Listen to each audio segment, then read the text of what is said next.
I want to talk about a decision that the United States made recently called the election of President Donald Trump. This is an extremely important decision for the future of our nation, one that I think will bode well for the economy. And I'm going to share with you some of the things that have changed in the last 72 hours and some of the things that we're going to see change in the next 4 years so that we know how to be prepared to build wealth in this season. The first statistic that I want to point out is that 49 of 50 states saw a shift red. Every single state in the union except Washington State shifted red from 2020 when President Joe Biden was elected. That's a big deal. Over the last 4 years, we had X come online. We've had this giant, just reinvigorated free speech movement where we're against censorship and we're really leaning into the First Amendment. And there's a cultural upheaval going on right now where people are starting to realize, hey, just because they're mainstream doesn't mean I can trust them. That's been going on for a while now, but now it seems to have won. And what that led to was the election of President Donald Trump. A lot of people realized, oh, wait a minute, I can't trust the mainstream media. They're saying this, they're saying that. I don't know if that's true. And so President Donald Trump was elected. And that is going to lead to an interesting culture because Donald Trump is very different than anyone we've ever seen in office before, other than, of course, him between 2016 and 2020. And a lot of what he has to say about the nation is very America first. Naturally, it's the whole "Make America Great Again" thing, right? He wants to increase tariffs to increase the amount of manufacturing that's happening stateside in the United States. He wants to slash the effective federal funds rate down to zero. He wants to fire Jay Powell if Jay Powell won't go, and he's going to make him go. And there's probably going to be a battle coming there early next year. And in the long run, he also seems to be very bullish for Bitcoin. Obviously, we saw the market reacted very bullishly, in a very bullish manner to Donald Trump's election, both in the stock market and in Bitcoin. Bitcoin's rallied thousands of dollars ever since the market even just thought he was going to get elected. Not even him getting elected, not even the results being obvious, but just as the night went on and it became more obvious that Donald Trump was going to win, the Bitcoin market just added $1,000 every hour. It just continued to rally. So this is something we cannot ignore. You see, the markets are always moving as a response of geopolitical events. But generally, those are events that are here and now and then they're done. And they're big because they freak everybody out, but then the people that are moving the money are able to safely forget about them. So for example, when the war in Ukraine began, it caused a massive stock market crash. We were kind of seeing the bubble from all the inflation post-COVID pop, and then the war in Ukraine began, and it caused a big drop. And for 3 to 6 months, everybody was paying attention to it. Bitcoin was going through a bear market. Everybody was paying attention to the war in Ukraine. After 3 to 6 months, the war didn't end. People didn't stop dying. People didn't stop getting hurt. But it stopped being a media deal. People stopped paying attention. And so it stopped impacting the market, not because it wasn't happening, but because from the very beginning, the reason that it was impacting the market primarily was because of the attention on it. Now, there were real implications it was having. Ukraine and Russia both, now under major sanctions, are huge exporters of wheat. They're exporters of different kinds of, a lot of different kinds of food, corn, grain, a lot of iron, coal. You know, there were real implications on the market, but 90% of it was the public perception of fear. And when that went away, it stopped having an impact on the market, and the market just forgot about it. That's not what happens when you elect a president, because you cannot get away from who's in office. This is the single most powerful individual on planet Earth. And so the election of Donald Trump shows that the market has shown us that it responds in a bullish manner to Donald Trump being in office. Like Donald Trump, don't like Donald Trump, agree with him, disagree with him, woke, anti-woke, whatever. The fact is, the market thinks it's a good thing.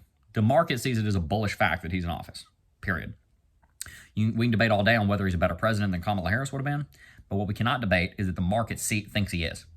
Like, what we cannot debate is if you think he's bad for the economy, you are in the minority, because the majority pushed the market bullish. That's what happened.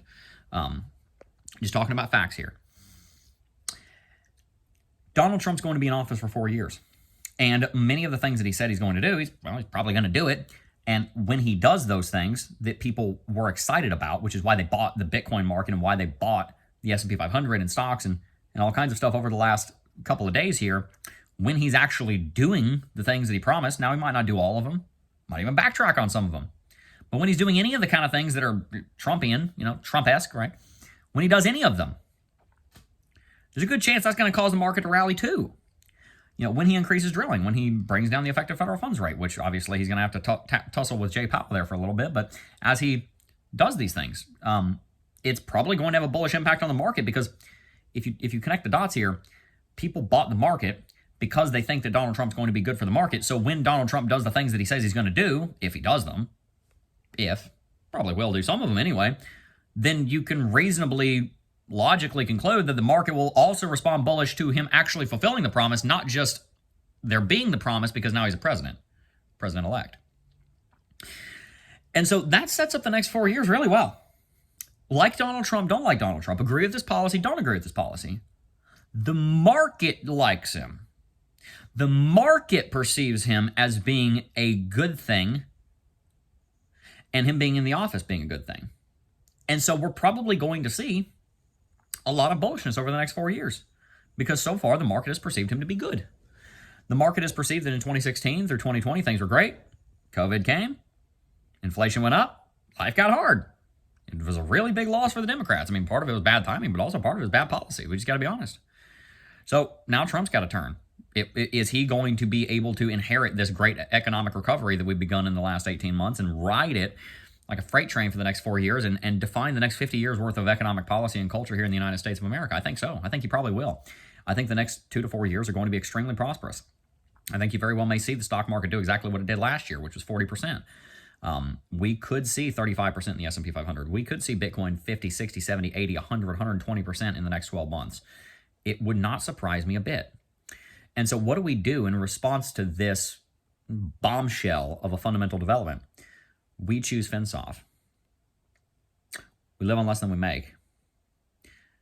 We have a written plan for our money. We stay out of debt. We invest and save, especially right now, because this is a very bullish market. And we be radically generous. And when we follow those 6 laws of money, guess what happens? You have some. Would you like some money? I'm going to give you something better than just handing you $1 million check. I'm going to share with you exactly how to build wealth, no matter the market, but especially when a market's good. I don't want you sidelined for the next 4 years. The next 4 years, based on the way the results of the election went, these very well may be 4 of the most prosperous years that the United States has seen in a very long time. And if you sit on your hands doing nothing, then you're going to watch it go by, and you're going to add to that regret tank. You're not going to be adding to the joy tank. You're going to be adding to the regret tank. Do you want more in the regret tank? You've already got a lot in there, so do I. Do you want more in the regret tank from not seizing the day? Carpe diem. Take the opportunity that is before you. Take it. Or are you going to sit there on your butt and not do anything? Which is what you maybe have been doing. Are you going to sit there and play video games for 12 hours a day? Are you going to sit there and not get organized? Are you going to sit there and not go to work? Are you going to sit there and not learn the skill that you know you need to learn because it will help you to get a raise? Or are you going to get off your lazy butt and make something of yourself? Take this opportunity. These are going to be some of the most prosperous years that we've seen in a very long time. And if you make the most of them, then you are going to be setting yourself up, your kids up, your kids' kids, and your kids' kids' kids, potentially for generations, will they speak about what you did in the next 4 years. So don't waste the opportunity to build wealth and build organization and financial sovereignty in your life these next 4 years. Guys, I think our net worth is probably going to 4 or 5x in the next 4 years. And I think yours can too. So keep building wealth. Keep pursuing God and seeing what he wants you to be doing with your life. And keep choosing financial sovereignty. Invest in Bitcoin if you think that's what you should do. I think Bitcoin very well may be at $150,000 in the next 12 to 18 months. By the end of Trump's presidency, it might be at $250,000. We don't know. We've seen the United States stock market add $10 trillion in the last year. For Bitcoin to go to $100,000, Bitcoin only needs to add like $300 billion. 3% of what the stock market's done in the last year. It's nothing. For Bitcoin to double, it would need to add $1.5 trillion. Drop in the bucket. It's nothing. Gold's worth $20 trillion over here, going on a massive run. Very similar value proposition as Bitcoin, but it's not digital. Bitcoin's the new gold. Why wouldn't we see the same thing happening to Bitcoin soon? You've got an opportunity here. You can take it or leave it. But your mission, should you choose to accept it, is to choose financial sovereignty, to live on less than you make, to have a written plan for your money, to avoid debt, save and invest, and be radically generous. If you do those 6 things, to the proportion with which you do those 6 things, and to the proportion with which you have experienced unfortunate tragedy and your starting position, you will succeed. So please, make a choice that your future self will be glad you made. Peace.